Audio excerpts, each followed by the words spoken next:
Listen, it's not a coincidence that you're going through all out hell right now, okay? Because the enemy knows what's coming. We are entering into the Hebrew month of Elul on September 4th at the new moon, and we will be entering the constellation sign of Virgo. In Latin, it is known as Virgo. In Hebrew, it is known as Bethula, or the Virgin, the Revelation 12 woman, the constellation that represents the bride or the woman of Israel.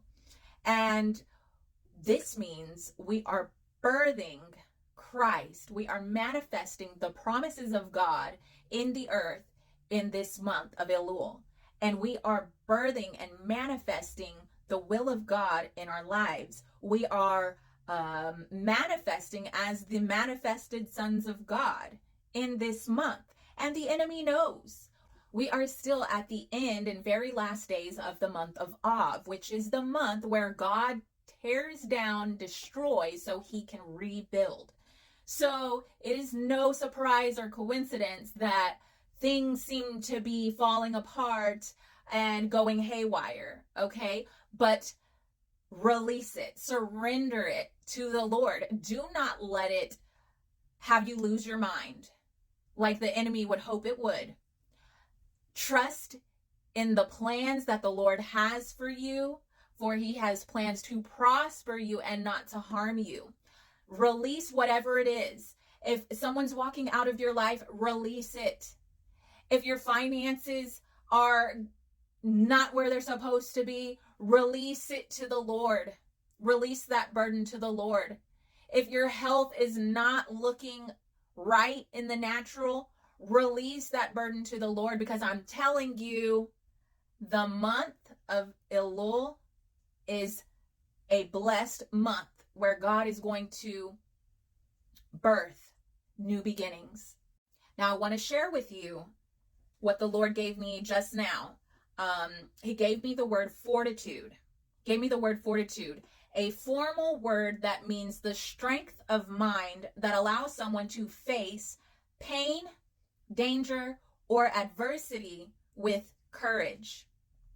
Someone who displays fortitude can be depended on to persevere through challenges and not give up easily. So the Lord is reminding us to not give up now. I made a post last night, or I think at 3 a.m. this morning, because the devil tried to come get me in my sleep realm. And because that's all he can do, because he's not going to make me submit to his tactics. He's not going to get me to agree with his tactics in the natural realm. So he has to stoop low, and he has to come while I'm trying to sleep to attack me. So I was up at 3 a.m. after this attack, and I had written a post saying that no matter what it looks like, because it may not look pretty, but I'm getting across this finish line.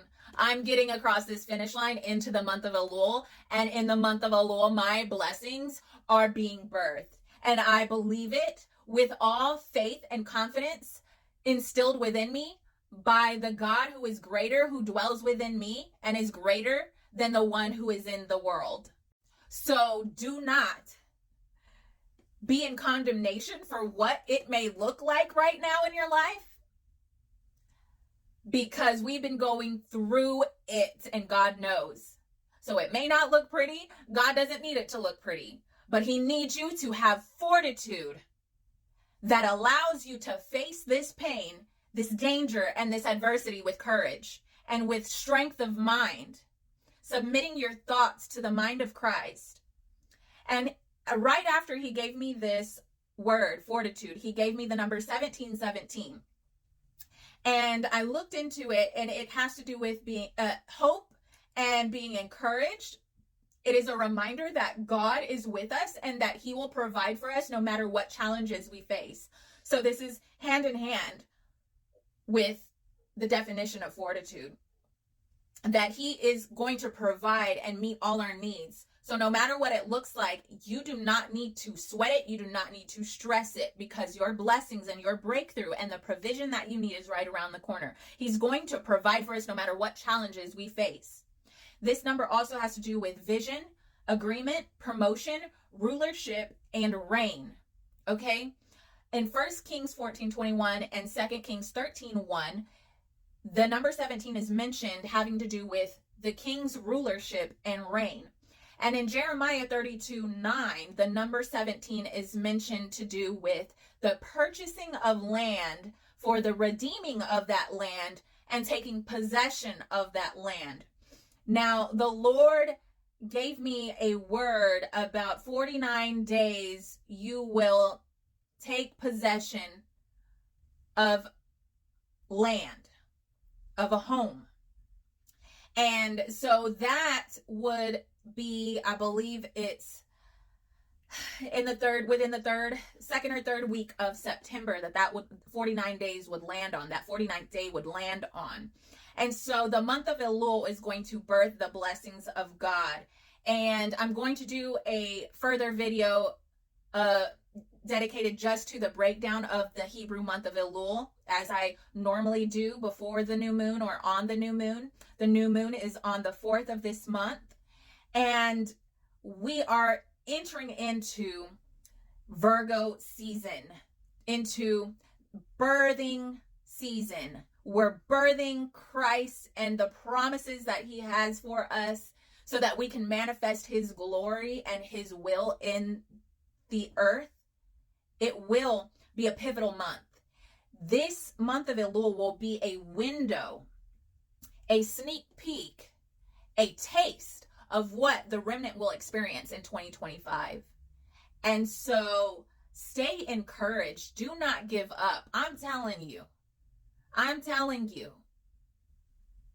the things I've been going through, the things that have been transpiring, I could easily lose my mind. But I know that my eyes and my heart are fixed on the realm of the spirit, and I know what is about to break forth. And I know that everything in the natural is a lie. It's a lie. It's a lie. I'm telling you. Keep going. Last night, my son was speaking in his sleep, and he said she's pregnant. And I know that this month, the Lord was speaking through him an encouraging word of the month of pregnancy. We've been going through the fiery furnace, and we're going through the ring of fire, which is when the baby comes out, when the baby's head starts to come out of the mother's womb. The promises of God, the blessings of God are about to overtake you. I truly believe.